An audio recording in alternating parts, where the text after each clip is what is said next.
And it's okay to make extra for the students and the trail builders. I'm sure they would. We can never make enough. It's enough if we have to throw it out too much. Yeah. I'm going to start out, though, demonstrating. Well, first, a bit about the nori. This is a red seaweed. I can say that because you've been through seaweed lab. It is a red, and it's typically grown in the warmer waters of the other side of the Pacific in Japan. We import it. And it is, it doesn't grow, the blades really aren't shaped like squares and all perfect, of course. My theory is that they grind it up in the world's biggest blender, and then they pour it out in the wet form in a big sheet and then cut it. I didn't know it's growing on nets in shallow water, and the net is suspended like this on stakes in the shallow water where the spores are sewn upon the net to give them an attachment. Then they harvest the net and dry it and then crumble it up, and then they can put it all in the big blender. So I used to always think it sounded wonderful to say shiny side up, because one side is more shiny and slick, the other one is more rough. A Japanese lady who owns a very famous restaurant in San Francisco said, no, shiny side down. Oh, of course. She also said, 1, 2, 3, 4, 5.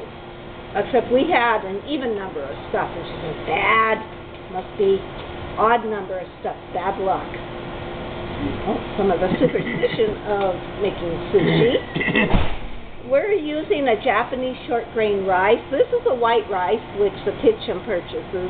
When I make it at home on my own, I go to Whole Food or Trader Joe's. Yeah, Whole Food. They have it in the big bins. And I buy sweet brown rice. It has to be short grain, and the sweet brown is also sticky and much healthier for you to make it a more complete meal.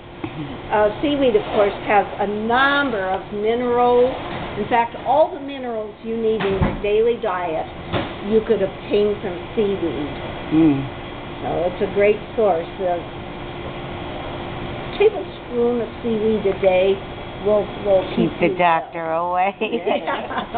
It doesn't. If you don't have it, it'll help you get it. One lady back home used to say about something. Good for what ails you.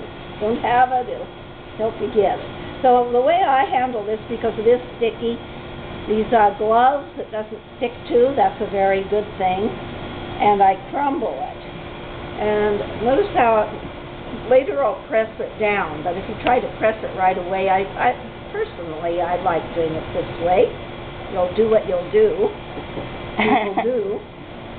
And spread it, the part furthest away from you. Leave this area with no rice on it, because that's where we're going to fold over our envelope.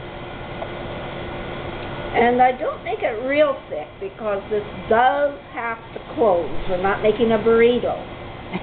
And they can get to where you have a big blowout because you get too much stuff in it. That's not a good thing.